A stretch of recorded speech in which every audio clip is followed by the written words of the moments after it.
All right, well, I'm live now. What's up, everybody?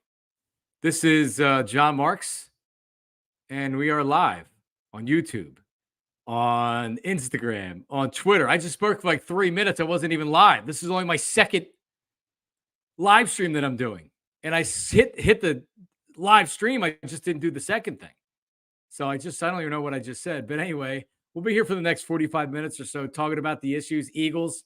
My buddy Jamie Lynch, formerly of the Fanatic. Now he's making that big money with All City. He joins me coming up in like 5 minutes. We're going to talk about Spike Eskin taking my job at WIP. I see how it is. That's why they didn't want to offer me the big bucks. They wanted Spike to come in and host afternoons. So we'll talk about that. I was shocked. We were trying to figure out who it was going to be. I knew it wasn't going to be somebody internally just from process of elimination. Ends up being Spike, which I don't think anybody expected.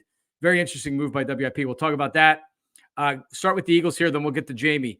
Jason Kelce, retired? No, not retired. At least that's what he says. Not officially retired. Adam Schefter put it out there. Other reporters put it out there that he told his teammates. He denies all of that.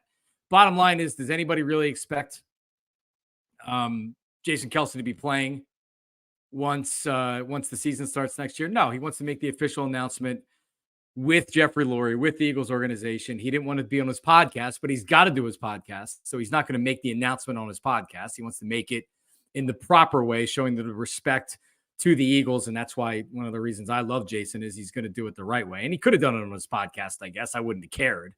But seems like he wants to do it the official way with the Eagles. So, and I saw some comments where a lot of people, or it's not real life when you look at Twitter or Instagram comments, and a lot of people are being like, see, he's not retired. That's a bunch of BS. Well, he's good. Does anybody really expect him to play next year? I think it's just a matter of a week or so. So Jason Kelce not officially retired yet. Nick Sirianni, according to the reports, meeting with Jeffrey Lurie today in an effort to maybe save his job. I'll just say this, and we'll bring in the bro, Jamie Lynch, coming up here in a minute. I'll just say this, that things got really screwed up this year. They were 10-1, and I was pinching myself because I've never seen anything like this as an Eagle fan going back to last year. The quarterback just won down the stretch. They found ways to win games. Jalen looked unbelievable. They almost won the Super Bowl. They should have won the Super Bowl. Jalen looked like the next great quarterback in the NFL, and just like that, boom, it's gone. And Nick Sirianni looks like he's fighting for his job. I trust Jeffrey Lurie enough to make the right decision. I don't know all the ins and outs of what's going on. To me, a lot of this is less about X's and O's, and a lot of it's about X's and O's, but the division in the locker room, there's something going on internally. This just doesn't happen to a team that's 10-1. And they weren't just lucking out and winning games. They were winning big games against tough opponents. So I know people probably want to hear me say, like, no, do you want him fired or not?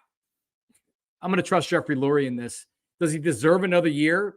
I mean, yeah, you can make that case based on what he did last year, and he was 10-1 this year, but I don't know how much of a part he was with all of this falling apart. So, we'll talk about with Jamie coming up here in a second, but I'll just say that I trust Jeffrey Lurie to make the right decision, whether that's to get rid of Nick Sirianni and say, you know what, because you got to be able to fix it. And I think the difference with Doug Peterson and with Nick Sirianni is Doug Peterson was so burnt out to where when he had that exit interview at the end of the season, and I don't think anybody expected, including Jeffrey Lurie, that he was going to fire him, he just had no answers. He was totally cooked. It almost seemed like that he didn't want to stay. What was it? I'm going to bring back Press Taylor, and Matt Burke is going to be my defensive coordinator. So I actually think that Sirianni is going to fight for his job, and that's what's going to keep him. But he better have a good idea what the hell went wrong and how you fix it.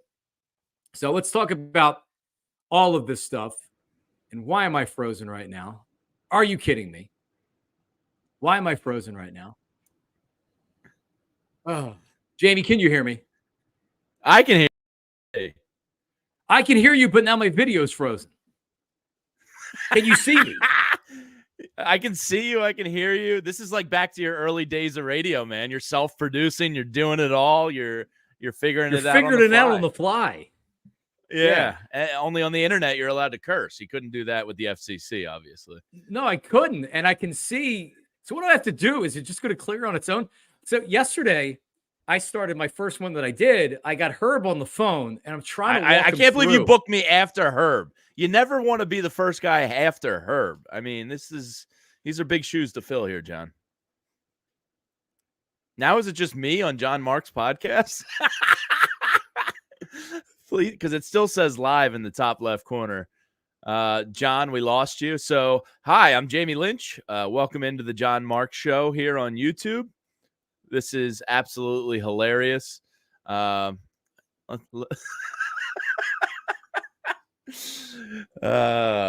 can I allow you back in your own podcast? I just heard the infamous meeting connect disconnect. I have a feeling I'm going to get a text from John here momentarily saying drop out, F this, F that. I got to start over again. I don't know if anybody's watching, but this is absolutely hilarious. I am the captain now. What do you guys want to talk about?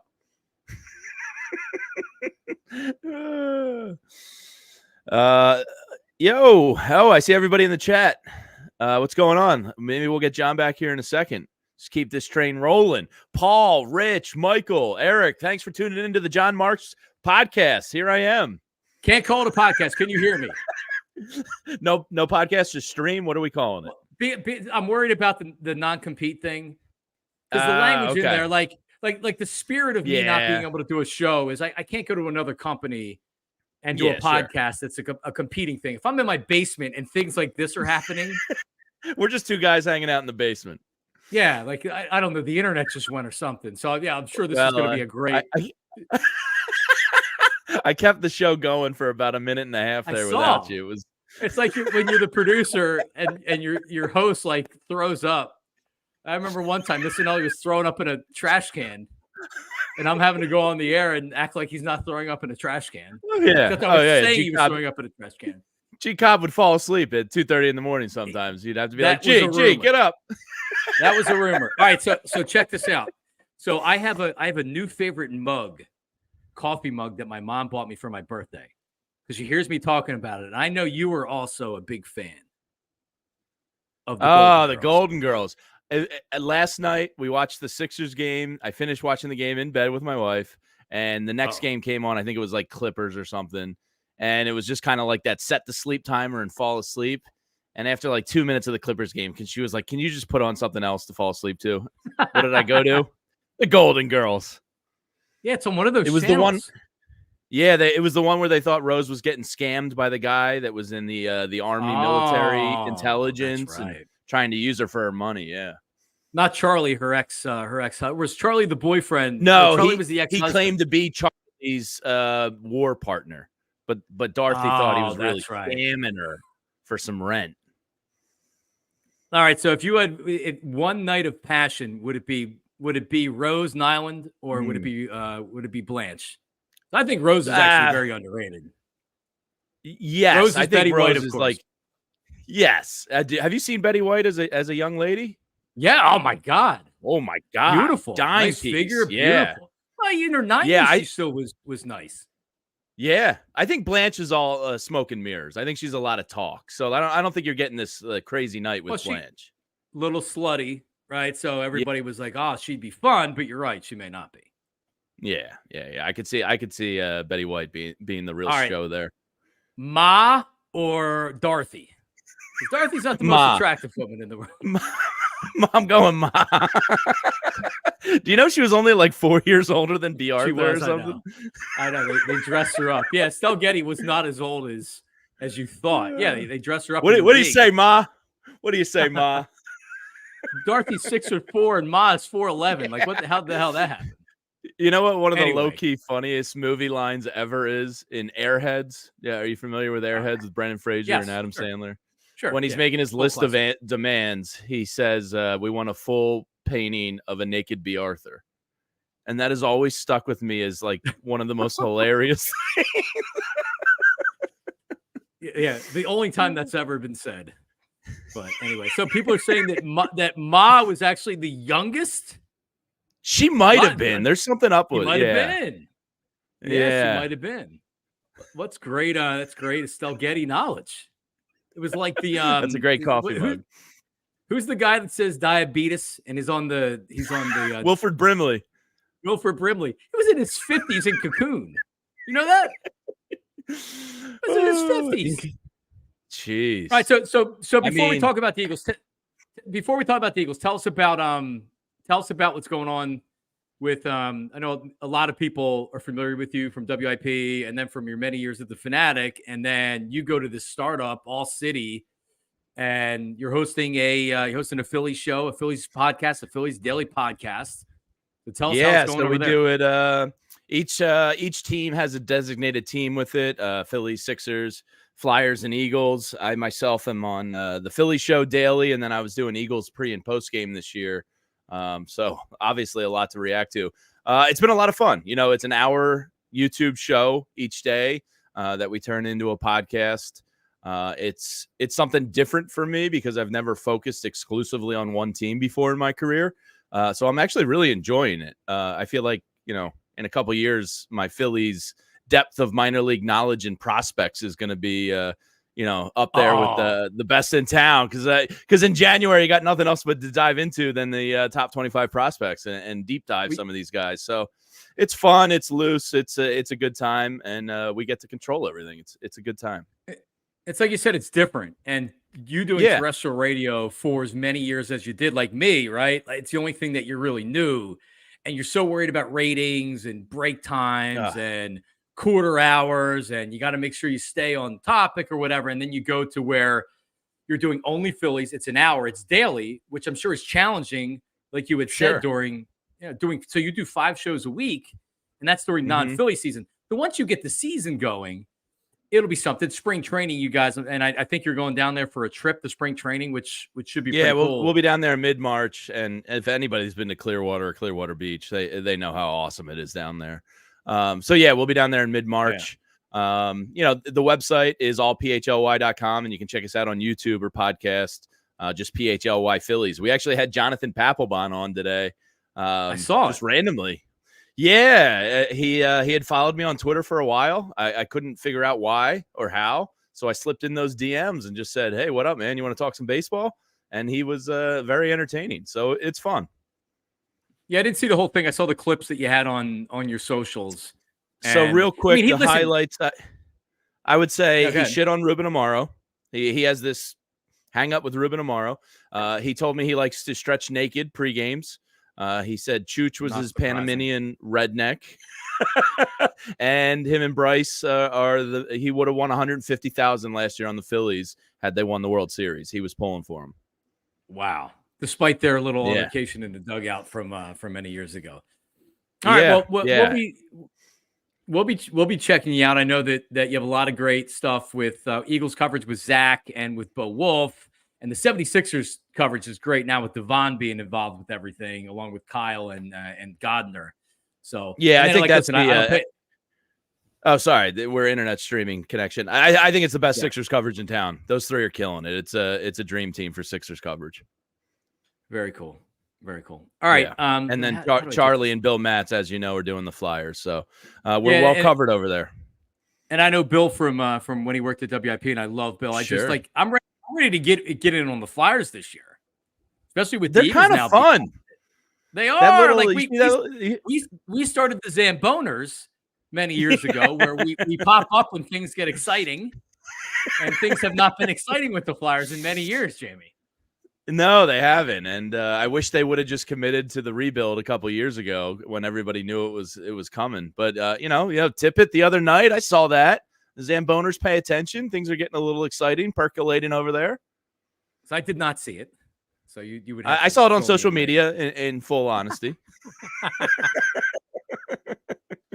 You're funny. That the hockey guys love. All right. Well, so where do you stand with? I'm sure it's pretty cool now covering just the Phillies, to where whenever you talk about the Eagles, it probably feels fresh, right? When you're doing a show 5 days a week, you've said the same things and you've had opinions so many times to where like you're just so sick of saying it. And this is what I've learned about me in the last couple of weeks is it's not that I don't want to talk about the Eagles, because I do. It's just more fun to do it now that I get to talk. I haven't talked about it today. So I get to talk about Sirianni meeting with Jeff Lurie and whether that he should keep his job or not. So, like, where do you stand with this entire collapse that they had? And Wow. like, I mean, it's really hard to put your finger in one spot to what went wrong, and it's always going to start with the head coach and the quarterback. Yeah, it is. I mean, I think it's not takey at all to say Hurts had a regression. I think the offense as a whole had a regression. I mean, that was boring as shit to watch this year. That offense was just unimaginative, boring, vertical routes on blitzing down. So I'd be surprised if Brian Johnson's here. I know he's getting interviews, but I think what Jeffrey and Howie want to hear today, or Jeffrey, is that I'm getting rid of these two guys. We're starting anew, and here's a couple guys I know I can get. And if those guys are obtainable and realistic targets, then I think Jeffrey's going to keep them. I don't think it's much like what Doug went through a couple years ago. If he doesn't hear what he wants to hear, then he's probably gone. Yep, I agree. Yeah, I think Nick Sirianni has a chance to either keep his job or lose his job. Doug lost it by going in there by really kind of being, at least according to what everybody said, he didn't want to move on from Mike Groh. Yeah, and that cost him his job. And I don't think he wanted the job. I think he was so burnt out. If you remember that season, it was the Brett Favre thing with Carson Wentz, and he was asked about, you don't agree with Carson or you don't agree with Brett Favre. He said that he would have kept Nick Foles, and he said he's entitled to his opinion instead of saying, no, I don't agree with him. Carson's my quarterback. Doug was totally cooked after that year. It doesn't seem like to me Sirianni's cooked. He's still fighting for it. Doug had won a Super Bowl. He probably got sick of working with Howie. He got ticked off because Howie's like, you don't get any input. I'm the one that does everything. And he's like, you know what? I won a Super Bowl. F you. Yeah. And I think Howie's an interesting part of this because Diana Marie Rossini's report said that Howie and Nick were working together.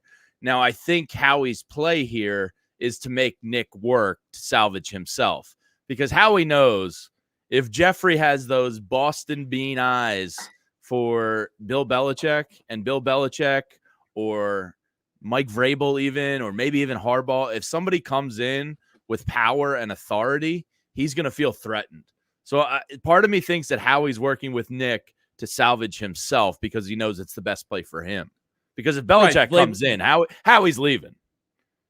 Yeah, well, I mean, yeah, he gets relegated to the basement like when Chip came in.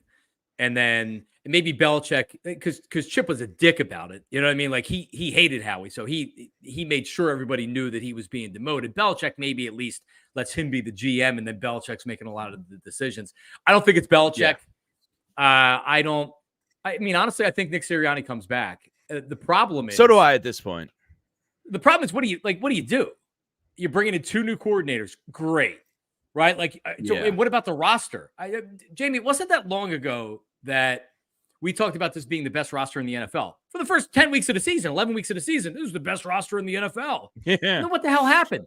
Now the defense looks like they don't have anybody except for a couple defensive linemen. Who the hell on the defense is worth it long term? Maybe some of the young corners, maybe Blankenship. Not a whole lot. Like, man, it happened quick. Yeah, I mean, I think you can point to directly the decision to get rid of Desai and go to Patricia. It got significantly worse when that happened. I think Sean Desai should win Coordinator of the Year award after the performance we saw from Matt Patricia. I mean, guys look lost out there. I think Brandon Graham or somebody said it today or yesterday that it was like training camp all over again in week 11.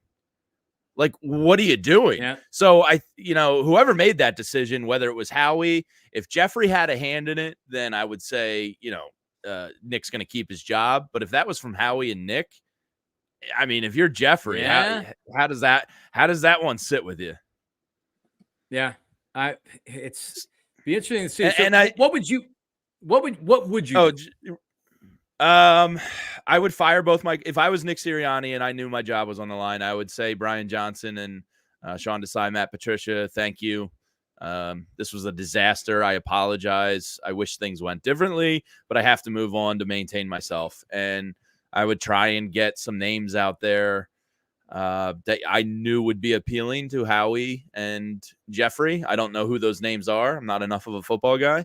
But I'm sure Jeffrey has a short list and Howie has a short list of names that would come in here. And I would try and go get them and pay them decently to save my job. Well, listen, you work with a football guy, Anthony Gargano. You need to ask the cuz who the coordinators are. Get him and Baldy on the case for the coordinators. Let me Yeah, say this though. Let me say this: that to me, this has it has a lot to do with X's and O's on offense and defense, because that offense was abysmal. It was predictable. sure. I mean, like, worse. Do they It was do they know boring. they're allowed to put players in motion? Yeah, it sucked. Like their offense was the tush push for Christ's sakes. And for a couple of weeks, we thought that was cool until we knew it wasn't cool anymore because the offense sucked. But like to me, this is the you don't go from 10-1 to losing to getting blown out by the Bucks in the wild card round unless there's turmoil internally.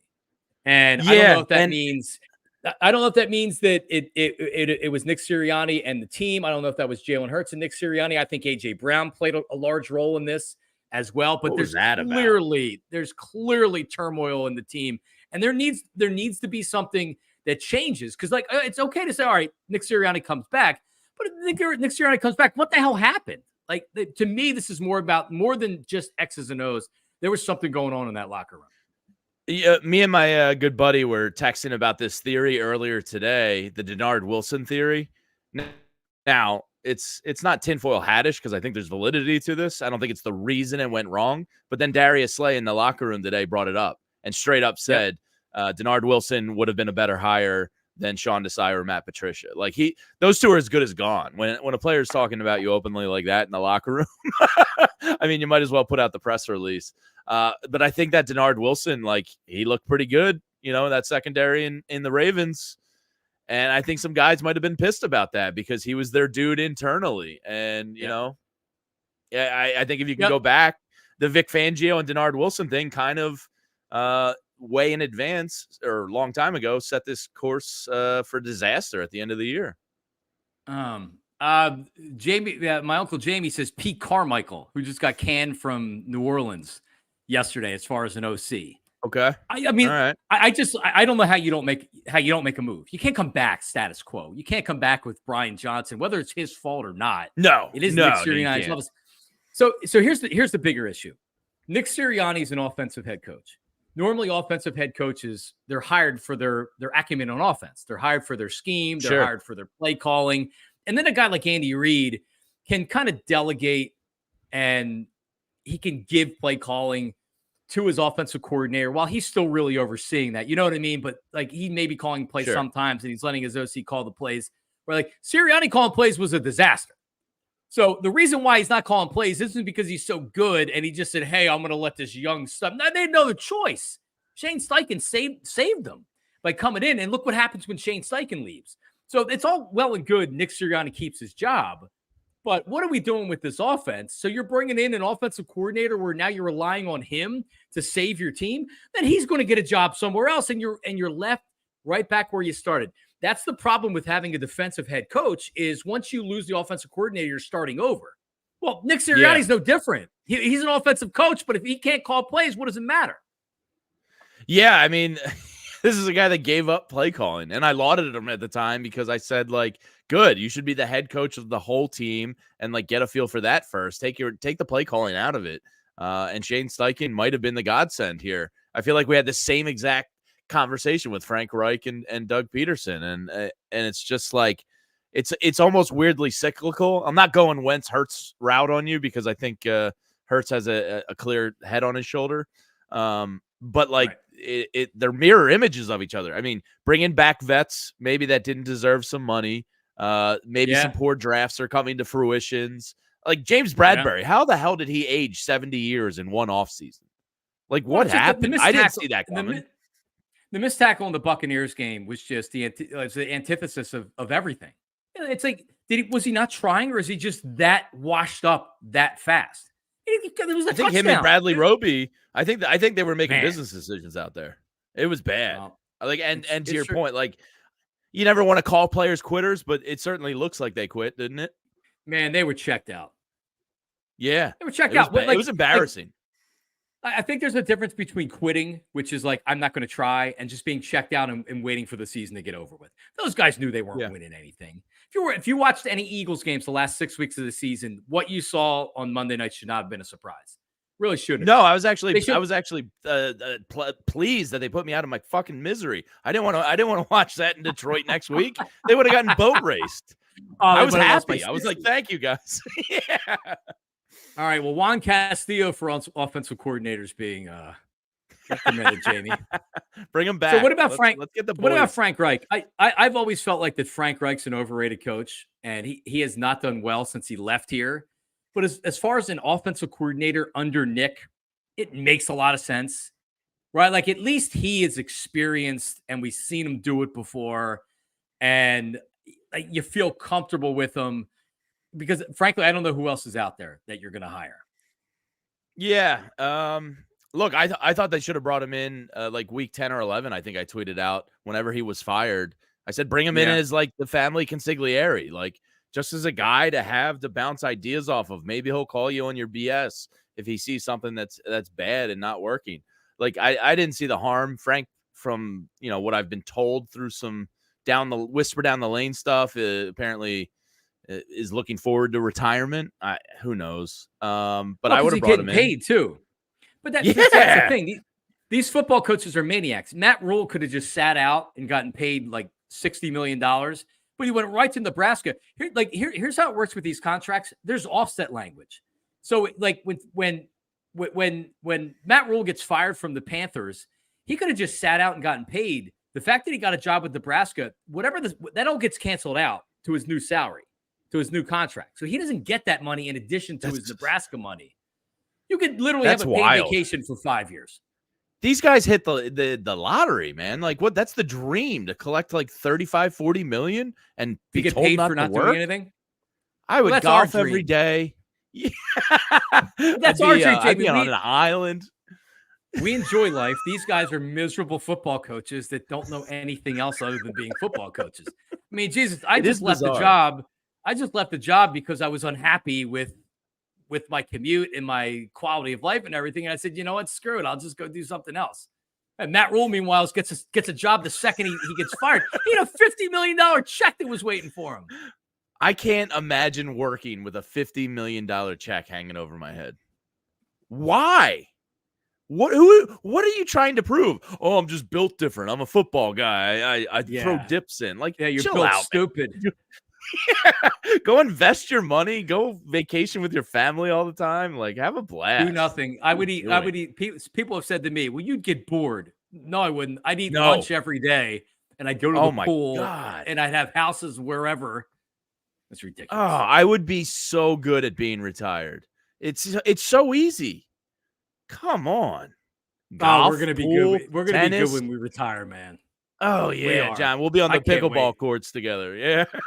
All right. So on that, and then we'll move on to some other stuff. I got a membership at the YMCA, the Spring Valley YMCA, and I've been pretty good about going to the gym, but pickleball there it's outrageous. Intense. Just the amount of people. So they'll have like 5 a.m. to 10 a.m. 3 days a week. And then the 2 other days of the week, they have afternoon open pickleball. And they have it in the basketball gym. So there's 3 nets. Boom, boom, boom. 1, 2, 3. So I'm like, all right. Because I grew up, I played tennis. I love racquetball. Yeah. Racquetball is awesome. I love it.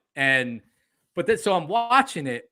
Dude, there wasn't one person that was under the age of 65 on that court. There were geezers. I'd say the average age of player was in their 70s. Geezers, dude. I'm like, I can't. Yeah. Did you see who's real big into it now? Is Nick Foles and Bo Allen. I think Nick Foles won like the U.S. Open of pickleball or something. Talented. Yeah, I just need a different, what kind of rackets he playing with, huh? Is it difficult for him to play because of his Nick Foles? Difficult for him to play.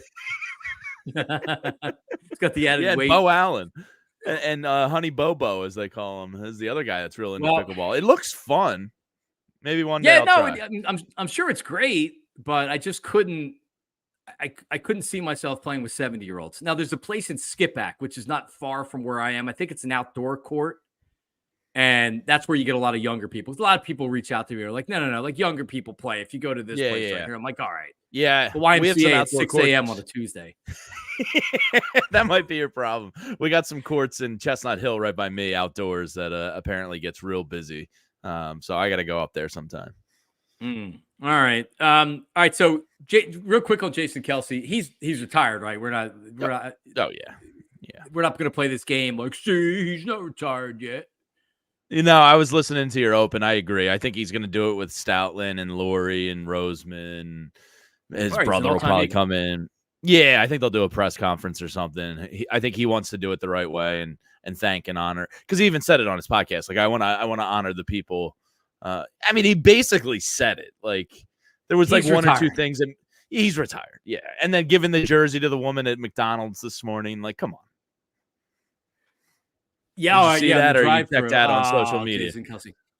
No. I mean, I'm still. Okay. I'm not like you on social media, but I'm still out there. All right, so I lost all my tabs. Damn it! I had a bunch of tabs open on stuff I wanted to play, and I don't have it anymore. Anyway, so yeah, so Jason was revealed it. He revealed his McDonald's order, by the way. It's to Ross Tucker on Twitter.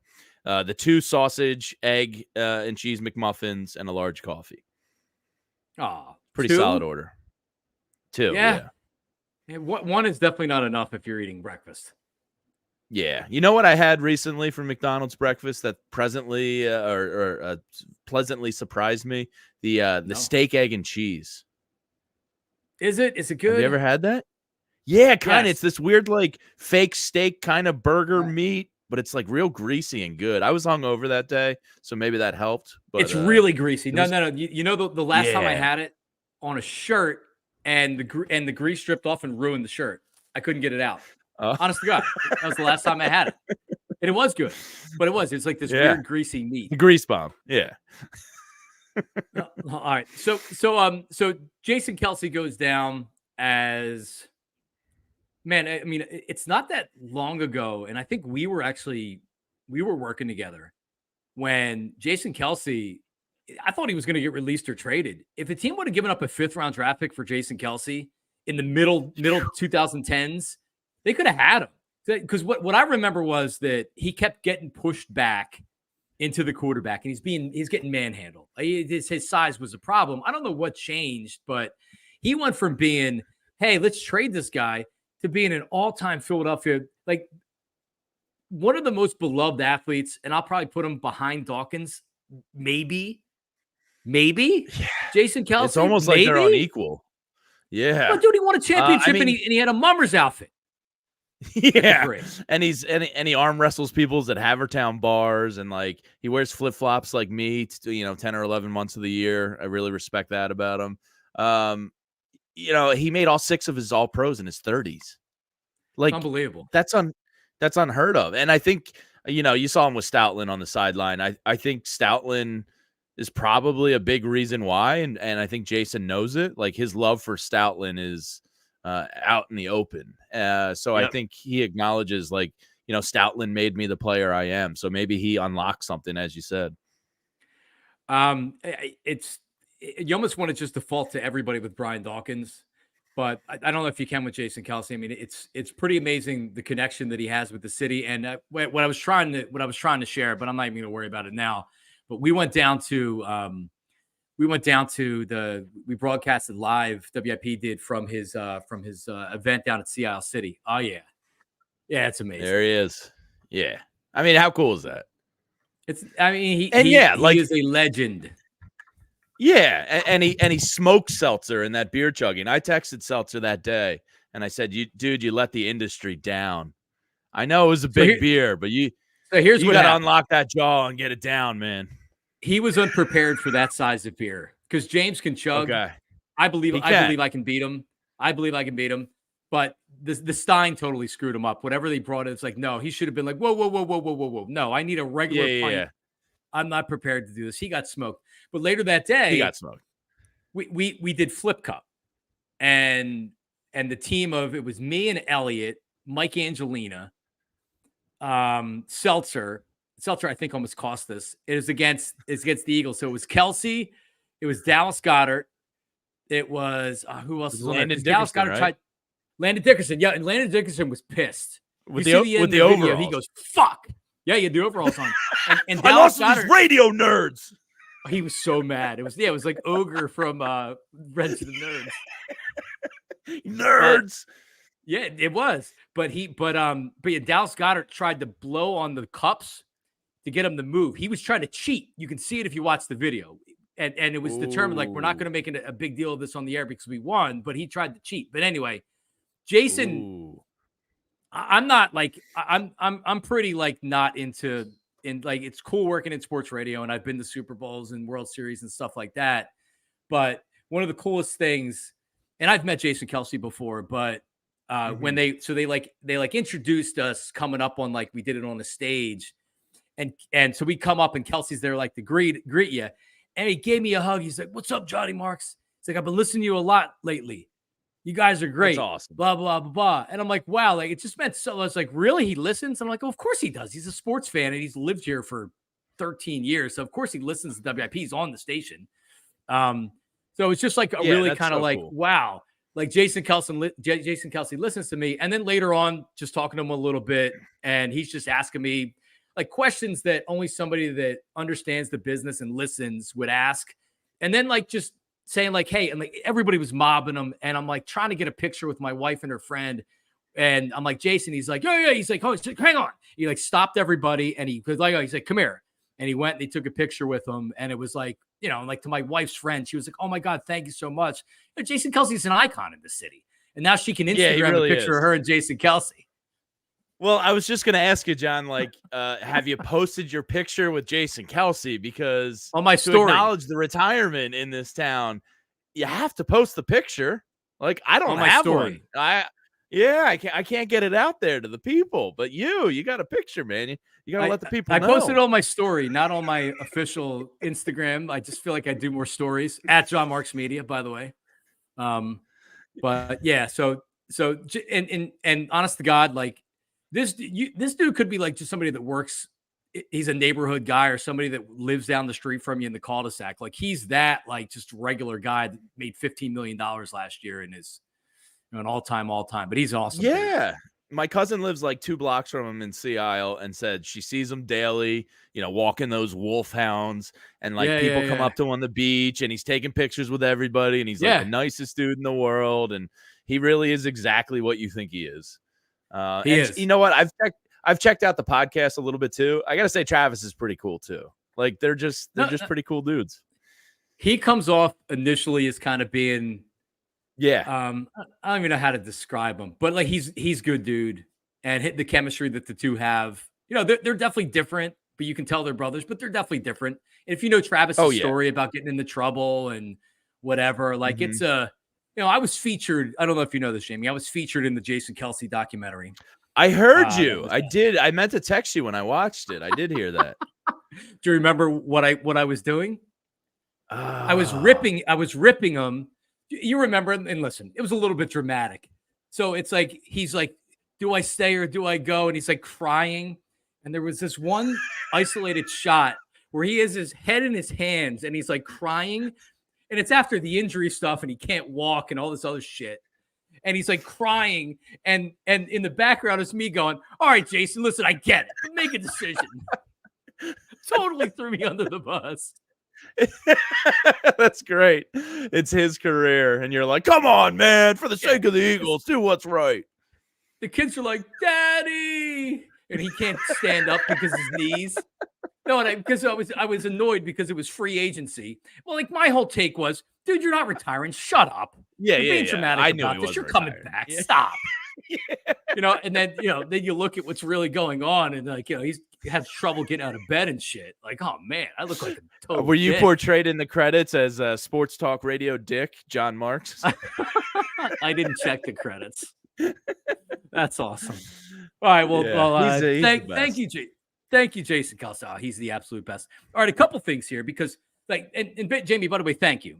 You have 2 young children. Yeah, of course. This is fun. I got them to bed. I told Addie, I was like, I got to go. Johnny Marks called. Well, because what would you be doing right now if you weren't on with me? Sleeping? Watching TV? Probably, yeah, just probably a little show work and watching some NBA. Nothing. Okay. We're actually we have one Fargo to go. Do you watch the new the season of Fargo? No. Ooh, dude, I can't recommend it enough. And we have a finale, so we'll probably do that tomorrow. Actually, no, tomorrow we have we're going out to a concert, like a couple of young kids. But I probably would have watched Fargo tonight. A concert? Yeah, school night concert. It was a Christmas gift from my wife. Oh, look at you. All right. Yeah. Well, crazy. That's Thursday night concerts. Call 911. Where is it? At the Fillmore in town. The Black Pumas. Oh. Yeah. You guys. It's gonna be a good time. All right. Well, because I know that for me, like I would most likely be asleep right now, or I don't know. But thank you. I'm usually around at like a 10:30 guy. All right. Now that we don't have these morning hours, John, that was it's a whole new world again. Listen, I would much rather have morning hours than afternoon hours, which gets us to the next thing we're talking about here, which is obviously I left WIP at the end of the year, and we've been speculating recently on who was going to replace me, and no one seemed to really know, but it was almost like a process of elimination to where like I had figured out through some informed sources that it wasn't going to be Jack. Like initially I thought, well, they'll just move Jack into my spot and they'll like bring a producer. That's what I in. thought. And then, yeah, I mean, Jack's done great. And I think he certainly could have done it, but it became apparent to me after a while, that's not what they were doing. And it was a matter of like, all right, well now who you bringing in? And it's somebody that's got not that Ike's difficult to work with, but there's not a lot of people out there that are ready to come right in that, you want to hit the ground running with the show. Obviously it's going to be a new show, but you want the show to be pretty good right away. And Spike Eskin, I got hired. The New York Post broke the story that I was featured in the story. I don't know if you saw, they spelled my name wrong. I did not. Did they spell John? They did, yeah. Andrew Marchand did, and also it said that he was that Spike was a part of the contingent that tried to get me to stay at the station. That never happened. I didn't have a conversation with Spike about staying. Well, I talked to him, but he wasn't like, don't leave. He's like, I told him how I felt, and he's like, dude, do what's best for you. Do what's best for you. I understand. He's like, people ask me like, is this guy really willing to do it? He's like, yeah. He's like, you don't know John. When I quit the Fanatic, I didn't have a job, dude. I quit the Fanatic. Yeah, you told me that. I know you're nuts. To make a lot less money working nights at WIP with a pregnant wife and a 1-year-old at home. So can't be surprised that I would do that. But anyway, what's your reaction? Big brass one's Johnny. Or I'm stupid, which is really what it is. Totally surprised. I mean, I got sent the text or the tweet from Andrew Marchand before they announced it on WIP because I was actually listening to my man Hugh on the way in, and they said they got to announce it coming up, and I was like, oh, I didn't even know that was happening today. So totally floored. I don't know if they knew either. They said they just found out that morning, was what they said on air, and I believe them. Gotcha. Knowing the way the industry is. Spike probably missed home, and what you just said about Spike is why he's a really good boss, or at least he was previously for me. He's not like this mutant suit. He does connect with his employees and want what's best for them. So like you feel that from a boss, which is nice. So when he told you that doesn't surprise me at all. Like, yeah, you do you, man. Do what's best for your family. Yep. Yeah, and Spike, of course, maybe a lot of people don't know this, but he was a music jock. He was a rock jock. He was on WYSP before it was. WIP actually had him lose his job. He was working at WYSP. And so I was there that day when we did the so I was working with Anthony at the time at WIP when we acquired 94, and the day we like Ben Hill, got to flip the switch to the new signal. It was a pretty historic day locally in radio. I mean, YSP was a monster where Spike was coming over from, and then obviously WIP went to FM, and pretty big day in Philadelphia radio history. Yeah, a lot of people obviously connecting with me because it was replacing my shift.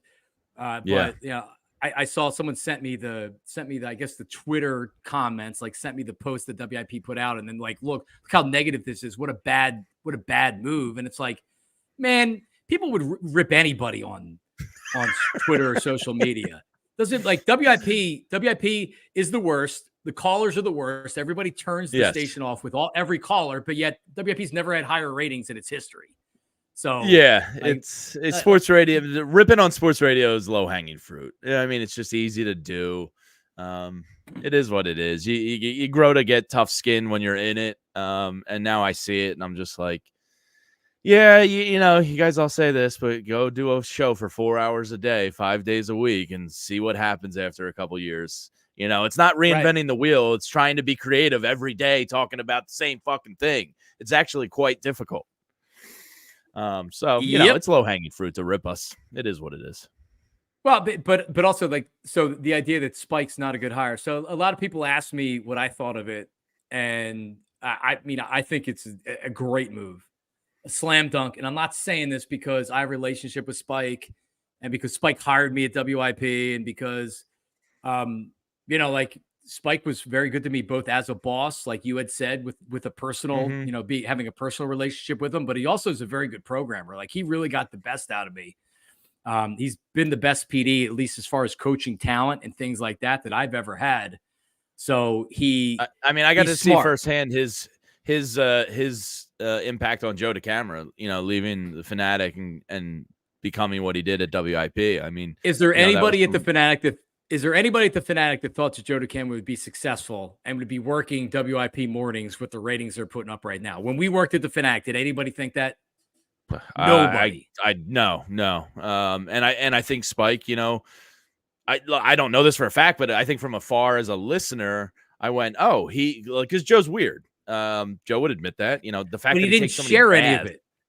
But he wouldn't share it before. And Spike got him to open up his weird personality. And that's kind of his thing. And it's, you know, everybody's weird. It's just like, you got to tap into your weirdness and and be an open book. I mean, that's my policy on things, right or wrong.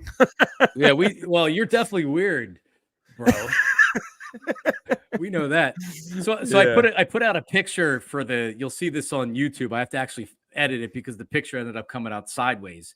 But when we were in Chicago for the draft, it was the year that I said it to JV probably once a year. It was the year that they drafted Carson Wentz, and we went out to Chicago. The Wentz wagon. Yes, I invented the Wentz wagon too. It was I came up with the name. Yeah, but it was Anthony Marine and us, and we went out, and it was the night of the draft, and we're dressed like total idiots. You have Zubas on, and you're like a Randall day drinking all day. Yeah, I think I had Ellie Green Randall. We were day drinking all day. I threw on the Zubas, and if you remember, it was probably the most difficult ticket we've ever had to acquire because we didn't have press credentials or anything. It was a small theater in Chicago, and we had to like pull some serious strings to get those tickets to get in. And then I show up the drunk ass in Zubas and a Randall jersey and an Eagles winter hat yelling at me. Well, I was like, my voice is getting on the draft. And it did. I didn't look much better. But so we're in like I think this was when we were leaving. But it's like outside of the theater where they have concessions and bathrooms and things like that. And we're walking by, and Jamie and I see Jesse Jackson, the Reverend Jesse Jackson, walking towards us. And Jamie goes, "Yo, Rev, big fan. Can we get a picture?" and he looked floored. Do you remember the suit that he was wearing? Looked like he just went to a Kohl's and took it off like the rack. It was. Kind of looked like he was day loading a little bit. And we took a picture, and I look hammered and like an idiot. You look hammered like an idiot. And we had Jesse Jackson. So it's like, now I can use it because when you worked at the Fanatic and I worked at WIP, I couldn't put it out on social media because, you know, everybody get mad. The station get mad. Yeah. You can't put that out there. Oh, you can't be friends with guys from the other station. Right. Yeah, that was such a funny picture. I came across it recently and just started dying laughing. I have two pictures in my phone. Were you with me for the other one? I think you were. In Vegas when we ran into Thon Maker. And I took a selfie with Thon Maker. Mamba, but it was Thon Maker. He's like 8 foot tall. in the restaurant, right? When we're going to dinner. Yeah. The Sixers took us out on their dime. I didn't get a picture. Oh yeah, you weren't in it. Yeah, I did a selfie with Thon. Thon Maker. Is he still in the league? I don't even know. Who knows? But very, very interesting. All right. I always love the weird picture. Yeah, you're good at it. The weird picture. Yeah. Oh, he's in the Chinese Basketball Association. There you go. So is he a legend like Stephon Marbury? I don't know if he's getting his own shoe or not. He's like a member of the Communist Party. They love him so much in China. Yeah. Well, President Yi. Listen, thanks for staying up here, Jamie Lynch. Again, for people that are maybe just checking in, and I would give your social media handles. You didn't put it in your thing, and it's so difficult it doesn't roll off the tongue. Your social media stuff. There's like different letters and. What is your social media? How do people find you? That white part was for the social media, huh? It's whatever you want. No, it's whatever you want. Okay, yeah. So my Twitter handle is @JE Lynch Jr. And you can find everything about PHLY Phillies and everything there. We got some great people at the station, so it's a fun new venture in town, and I hope people give it a shot. Yeah, very is. I had Chuck from Mt Airy's audio of him F-bombing Jack Fritz. I was dying. But then the computer crashed because you're the one that tipped it off to me. You texted me and said that Chuck just F-bombed him, and it made the air. Oh yeah, I texted Jack. I was like, "Come on, man, that producer's got to be," because Chuck was getting worked up, and you could sense something was coming. And I was like, "The producer's got to have the finger hanging over the dump, man." So here's the problem, and here's what's happened for people that heard the clip. And I was going to play the clip, but I can't do it now. It wasn't. If you're not listening closely enough, it kind of could sneak in there. They heard it, but then Ike said, and Chuck said, "Jack, shut the fuck up." Is that what he said? Right. So, he said, "You're a bad host. Shut the fuck up." And Ike goes like, "Whoa!" And then he says, "I hope you got that." I hope you got that. And I think it was Dan Wilson. The problem is when you're a producer, and they were at Chickies and Pete's. When you're a producer, the remote aspect is brutal. Right. Yeah. And the fact that, and I can just tell you this, and it always pissed me off, that Marks and Reese show are now maybe they'll hire, I doubt they're hiring somebody else. They didn't have a phone screener. So as the producer of the show, Jack's answering the phone. He's talking on the air. He's cutting sound. He's doing everything else. So Dan Wilson has to worry about them being out on the air, being at Chickies and Pete's. So if he's screening a phone call, which was likely because it was early in the show, then you don't hear it, right? And like Mike said, what I would always do is say, "Hey, Jack, did you get that?" Just dump. Yeah. And they would have to tell me in my ear, "Yeah, I got it," because you can miss that. So I got suspended once at WIP. I got a curse story on a remote. The Charlie Manuel show. They were out at Ponzio's. A remote. I'm back in the studio, right? Yeah, with Anthony and Glenn, and they had the Charlie Manuel show. Yeah, and it was great. You know, you could listen to Charlie talk baseball forever, and he was talking about Anthony Roy and Oswald. Charlie were great. Yeah, they are. Then they still are. They're still in touch frequently, which was really cool. But Charlie was talking about Roy Oswald, and in Charlie Draw, he was going, "Hey, throw the fucking breaking ball." And it was just one of those real, like, subtle fuckings that was like kind of like a grumble. And he said, "Yeah, the fucking breaking ball." And it went out over the air, and I ended up getting suspended for 2 days. Did you really? Well, what were you doing? Eating? What were you doing? No, it was just one of those things. Like I was probably on the phone. You know, it was a remote. You know, Charlie Manuel call would always light up with people wanting to talk Charlie. I probably just missed it, and plus it's Charlie's voice on top of it. So, you know, what are you gonna do? Now you can say fuck on ESPN. Yeah, really. It doesn't matter. I mean, think about how far things have come. Missinelli said fuck, and it went over channel 29.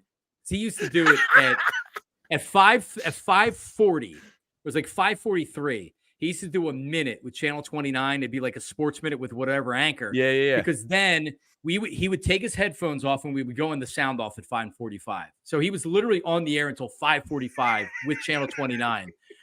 And I believe it was the day that they told Skip Bayless to Google me because ESPN corporate was very unhappy with Mike fighting with Skip Bayless that day. That was awesome. So Matt Nahagian, who was the program director there at the time, is calling and arguing with me like on the hotline during the show. And then I'm telling Mike that everybody's pissed. So Mike's mad at me for some reason because I don't have his back. I'm like, dude, I'm in the middle of a show. Like, what do you want me to do? I am arguing with him, right? So he does he's effing me. And then he goes on channel 29 and he's doing his thing on channel 29. He takes the headphones off and he starts effing me again. The problem was the person at channel 29 didn't pot it down. So it goes back to the anchor who's like teasing the next segment. And you hear Mike going, fuck you. Blah, blah. I didn't get in so trouble. Good. I love that stuff. It's so funny. And when you're in it, it's you think your career is over. Right. But looking back on it, god damn, it's funny. Well, I'm gonna complain to the FCC because I'm offended by Dan Wilson allowing that to go over the air. How could he? But anyway, yeah, how could he? My children, what will I say to them if they heard that? You know, the children people are always the best. Like, what do I tell my children? Oh, shut up. My favorite sub Twitter section that I really get enjoyment out of is just that when somebody like, you know, curses or something's out and it's like, how am I going to break this to poor Johnny who hasn't eaten in 2 weeks? I love that joke on Twitter. Power through it. All right, and one last thing with Chuck. So he went on Crossing Broad. He went on with Kyle and Kevin Kincaid today on their podcast, the Crossing Broadcast, and Chuck, who, by the way, I'm told asked for money that he certainly didn't. He wasn't getting that much, but I think they threw him something for the exclusive interview. But he had said that he said he was the biggest reason for the success of the Marks and Reese show was the callers, and he was the number one caller. Which, by the way, I hear his point because we had made the callers a very big part of the show, similar to Angelo. Well, you whack packed it. You whack packed it a little bit. I little bit, a lot bit. I would listen. That was the idea coming in. Yeah, you guys had a fun show, and you know, you build up a community of callers, and a couple of them are knuckleheads, and it's always fun to occasionally hear a knucklehead. I can't do it every day, but you know, every once in a while, it's certainly entertaining. But so Chuck was, you know, so I didn't hear the entire interview. I didn't have time to get into it today. I'm sure it was dynamite. Well, Chuck believes he like fixed the Phillies and you know, all that, right? Like, yeah. Okay. And I saw my former partner Sean. I saw my former partner Sean Brace on the Instagram comments who said, I don't know who that guy is, but like he's hilarious or something like that. And it's like, Sean, listen, I know that you're on at the same time that I'm on in the afternoon, but you know, Bryce Harper did shout him out after he hit a home run for him. It was a pretty big story. You must be intentionally that was not pretty listening. Cool. Yeah, man. You know, WIP is a machine. Look at that. Well, Chuck from Mt Airy's getting Bryce Harper shout outs. Wild world we live in. It's crazy. Trey Turner's season saved by Jack Fritz and a standing ovation. It's quite the Philly season. Well, listen, I hear you. You know, a lot of people had that idea, John, including maybe one of myself there. But we executed it. Yes. We made everybody believe it was our idea or his idea. Yes. Well, the Phillies should be good this year. It's going to be fun. How many wins? I think they're right around 94, 95. I think there's a lot more positive. Yeah, I think they're going to be good. I think they're going to add a righty in the bullpen, and I think they're going to be good. I'm not. You're not as optimistic. I'm 88 wild card team. I'm really disappointed they didn't improve their starting staff. I wanted an upgrade over Aaron Nola. Everybody's like, "Oh, Aaron Nola, they brought him back." Aaron Nola's not very good anymore, and it's okay to bring him back, but to not have another starter. And I think they were interested in another starter, and Dombrowski just couldn't make it happen. Maybe a trade deadline type thing. But I just don't think you're any better. In fact, I think you're worse this year because guys are a little bit older. Can you count on Schwarber hitting that many bombs again this year? And now Bryce will be back full Bryce. I think Bryce and Trey are going to improve from what they were. I mean, you only got a half a year of Bryce. They're not going to. They're never going to be like the Phillies teams when they had Halladay and Lee, and they're going to have the most wins in the regular season. These teams aren't built like that, but they're built to be dangerous in the playoffs. And we've seen that the last 2 years, even though they totally blew it in those last 2 games against the Diamondbacks. But that's why I was hoping for another starter. Because I think they can still beat anybody if but they needed an upgrade. What the Braves did with Chris Sale was really interesting. Because he may suck. Yeah. He may suck or he may not. He may be back. And that's a low risk. They gave up a good prospect, but not an all-time prospect, not a can't miss prospect. It's a good move by the Braves. They already had a lot of pitching. Unfortunately for Phillies fans, Alex Anthopoulos down there is really, really good at his job. So when the Braves make that type of move, I go, oh, shit. Because I think Sale had like a 1.5 ERA the final month and a half of the season or something. Like, he was pretty locked in. We'll see. I mean, if you're hoping for something, hope the Blake Snell market just completely shits itself and it becomes a 1-year deal. If it becomes a 1-year deal, like, fuck it, pay the man $40 million for that 1 year. You're, as you said, guys are getting older. It's the window's closing, so go for it. Yeah, it's a Middleton move too, because he says, you know what, 1 year, yeah, let's go for it, right? Like, there's no bad 1-year deals. No, there's not. All right, well, listen, Jamie, it's been fun. It's been a pleasure. It has. Maybe one day again we'll be able to work together in the future. Sure. I am a free agent. So eligible to sign anywhere as of April 1st, 2024. I will spread that word around town for those that don't know. Yes. So, but Jamie, thank you. We look forward to continuing to follow your Phillies coverage. And thank you. And we will talk. We'll talk later. Thanks for coming on, bro. Yeah, it was a blast, man. Good catching up. All right, everybody. See ya. See ya.